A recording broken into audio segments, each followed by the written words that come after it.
Morning student, नमो नमः। बेटा, आज हम पढ़ने जा रहे हैं अव्यय शब्द। इससे पहले वाले वीडियो में हमने अव्यय क्या होते हैं, अव्यय का शाब्दिक अर्थ क्या होता है, अव्यय शब्दों का किस तरह से प्रयोग किया जाता है, अव्यय शब्दों के कितने प्रकार होते हैं, अव्यय कितने भेद होते हैं, इन सब के बारे में हम लोग पढ़ चुके हैं। आज हम देखेंगे कि अव्यय शब्द क्या होते हैं और उनके अर्थ क्या होते हैं और उनको किसी भी सेंटेंस में जब प्रयोग में लाया जाता है तो किस प्रकार से लाया जाता है। हमने अव्यय की डेफिनेशन पढ़ी। हमने कहा कि जो विकारी शब्द होते हैं, विकारी मतलब संस्कृत भाषा में शब्द दो प्रकार के होते हैं, एक विकारी और एक अविकारी। विकारी शब्द वो होते हैं जो लिंग वचन विभक्तियों के साथ परिवर्तित होते हैं, क्रियाओं, ठीक है ना। लिंग वचन और विभक्तियों के साथ जो शब्द परिवर्तित होते हैं उन्हें कहते हैं विकारी शब्द, और जो शब्द लिंग विभक्ति और क्रियाओं के साथ में परिवर्तित नहीं होकर जैसे वैसे कि वैसे ही रहते हैं, जैसे वो है वैसे ही वह रहते हैं, तो उन शब्दों को हम कहते हैं अविकारी। और जो अविकारी शब्द होते हैं उन्हीं शब्दों को हम कहते हैं अव्यय। हमने जब अव्यय शब्द की डेफिनेशन पढ़ी तो फिर उसके लिए हमने एक श्लोक भी पढ़ा था। श्लोक क्या था? सदृशम त्रिषु लिंगेषु सर्वासु च विभक्तिषु वचनेषु च सर्वेषु यत् न वेति तत् अव्ययम्। क्या कह रहा है वो? कि जो सदृशम मतलब एक जैसे रहते हैं, कब? त्रिषु लिंगेषु तीनों लिंगों में, सर्वेषु च विभक्तिषु सारी विभक्तियों में, वचनेषु सभी वचनों में, वचनेषु च सर्वेषु मतलब सभी वचनों में, जो एक समान रहते हैं, जिनमें कोई परिवर्तन नहीं होता है, वह होते हैं हमारे अव्यय। उसके बाद हमने अव्यय के 5 भेद पढ़े। कौन कौन से पढ़े बेटा? हमने पढ़े अव्यय के 5 भेद। सबसे पहले पढ़ा था हमने अव्यय का पहला भेद, वो था हमारा क्रिया विशेषण, एडवर्ब। उसके बाद पढ़ा हमने संबंध बोधक शब्द, संबंध बोधक शब्द, तो वो थी हमारी प्रीपोजिशन, ठीक है ना। संबंध बोधक शब्द पढ़े तो वो थी हमारी प्रीपोजिशन। उसके बाद में हमने पढ़े थे समुच्चय बोधक शब्द। संबंध बोधक प्रीपोजिशन समझ चुके हैं ना। प्रीपोजिशन मतलब प्रीपोजिशन आप जानते हो इंग्लिश में, और संस्कृत में कैसे समझेंगे तो कि गांव के बीच में स्कूल है तो बीच में है, मध्य में, तो मध्य जो हुआ, बीच जो हुआ, वो बीच शब्द जो है, मध्य जो शब्द जो है, वही हमारा प्रीपोजिशन था। मैंने कल आपको सेंटेंस में समझाया भी था उसको। उसके बाद हमने पढ़े थे समुच्चय बोधक अव्यय अर्थात कंजक्शन। वो क्या होते हैं कि दो शब्दों या दो वाक्यों को जब जोड़ा जाता है किसी शब्द से तो उसे हम कहते हैं कंजक्शन। जैसे हम जोड़ते हैं बिकॉज, बट इंग्लिश में, वैसे हम संस्कृत में जोड़ेंगे और, तथा, अथवा, वा। इस प्रकार के जो शब्द होते हैं वो हमारे कंजक्शन शब्द कहलाते हैं। उनको जोड़ते हैं हम। जैसे मैंने आपको सेंटेंस बताया कि महेश और दिनेश गाता है, महेश और दिनेश गाता है, तो महेश और दिनेश को हमने जोड़ा और से, वो हुआ हमारा समुच्चय बोधक शब्द। तो महेशः दिनेशः च गायति, ठीक है ना। तो महेश दिनेश च गायतः। तो इस तरह से जो हमारे शब्द बनते हैं, हमारी जो क्रियाएं लगती है, जो हमारे शब्द बनते हैं, उन शब्दों को जोड़ने के लिए दो सेंटेंस है या दो शब्द है जिनको हमें आपस में मिलाकर बोलना है, तो हम उसके लिए जो शब्द प्रयोग में लाते हैं उन्हें हम समुच्चय बोधक शब्द कहते हैं। उसके बाद हमने 4th नंबर पे पढ़ा था, वो था हमारा विस्मयादि बोधक शब्द। विस्मयादि बोधक शब्द में हमने बताया कि हम कहीं पर दुख प्रकट कर रहे हैं, खुशी प्रकट कर रहे हैं, अफसोस कर रहे हैं, विषाद कर रहे हैं, घृणा कर रहे हैं, इस तरह से जो हमारी फीलिंग्स आती है उसके लिए जो हम प्रयोग में लाते हैं वो होते हैं हमारे विस्मय बोधक शब्द। और 5th नंबर पे मैंने आपको बताया था कि उपसर्ग जो होते हैं हमारे, प्रीफिक्स जिसे बोला जाता है, वो भी हमारे अव्यय के ही भेद के अंतर्गत गिना जाता है कि प्रीफिक्स भी हमारे अव्यय का ही भेद है।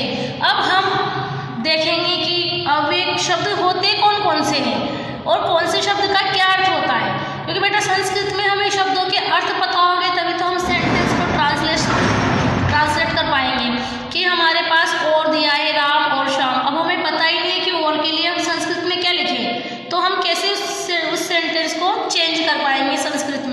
तो देखते हैं हम अव्यय शब्द, जो आपके सामने कुछ अव्यय शब्द दिए हुए हैं उनको हम देखते हैं। अत्र, अत्र का अर्थ होता है यहाँ, अत्र का अर्थ होता है यहाँ। सिर्फ हम यहाँ पर अभी अर्थ देखेंगे, उसके बाद हम सेंटेंस का में इनको किस प्रकार से बताया जाए, सेंटेंस में इनका प्रयोग किस तरह से किया जाए वो देखेंगे।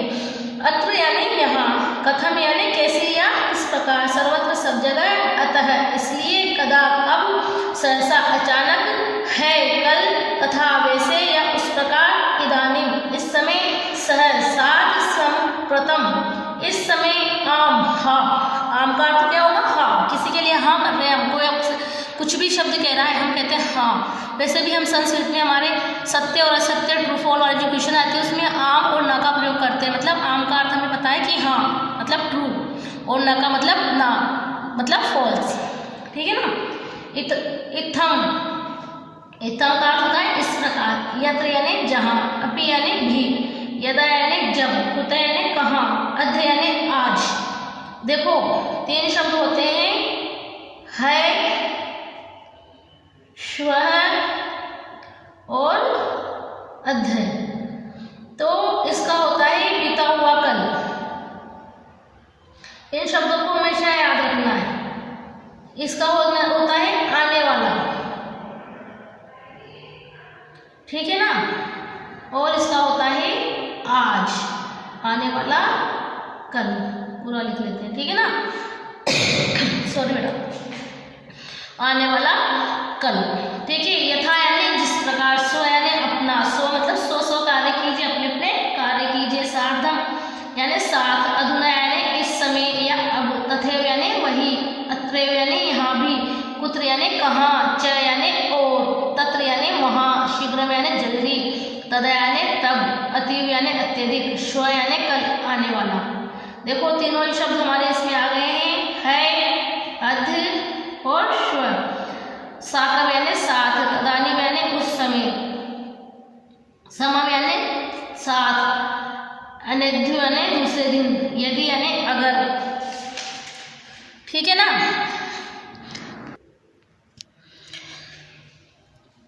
कानिचित यानी कोई, खलु यानी निश्चय, मा यानी मत, वृथा यानी बेकार, धिक यानी धिक्कार, सर्वदा यानी हमेशा, उच्च यानी जोर से, एकत्र यानी सब एक जगह, बहि यानी बाहर, तत् यानी वहाँ से, न्यूनम यानी निश्चयी, सदा यानी शीघ्र, हर्षम यानी निरंतर, अभिता यानी चार दोनों ओर, किंचित अभिता के साथ परिता को जोड़ लेंगे ताकि हमें याद रहे, अभिता यानी दोनों ओर, परिता यानी चारों ओर, किंचित यानी और क्या, सततम यानी निरंतर, तरी यानी तो, धूम यानी निश्चय, नाना यानी विभिन्न, ईव यानी समान, कंचित यानी कहाँ, चिरम यानी देर तक, असतत यानी कई बार, किमपि यानी कोई भी, कुत्रापि यानी कोई भी, कहीं भी।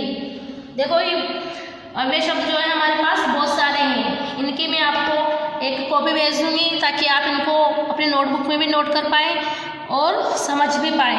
उसके बाद हम देखते हैं कि अव्यय का सेंटेंस में किस प्रकार से प्रयोग किया जाता है, क्योंकि हमारे अव्यय शब्द जो आएंगे उनका वाक्य में प्रयोग आएगा कि वाक्य में प्रयोग कैसे किया गया है, कौन से अव्यय का वाक्य में प्रयोग किया गया है, या अव्यय शब्द आपको दे दिए जाएंगे और उनका आपको वाक्य में प्रयोग करना है। तो बेटा हमें अव्यय दोनों तरह से समझने होंगे। कैसे कि हमें अव्यय के अर्थ भी याद होने चाहिए कि जो सेंटेंस हमारे सामने लिखा गया है उसमें कौन सा अव्यय लगाएं, तो हम जब ही लगा पाएंगे जब हमें उसका अर्थ याद होगा कि सेंटेंस का क्या मीनिंग निकल रहा है और इस अव्यय का क्या मीनिंग है और इस सेंटेंस में ये अव्यय फिट बैठ रहा है या नहीं। तो हमें अव्यय का प्रयोग करने के लिए अव्यय शब्दों के अर्थ और उनके वाक्य में प्रयोग दोनों ही चीज़ें समझनी होंगी। तो बेटा ये जो अव्यय शब्द है ये आप पढ़ेंगे, 2-4 बार इनको पढ़ेंगे, कंटिन्यूटी में रखेंगे तो आप अवश्य ही इनके अर्थ आसानी से समझ सकते हैं।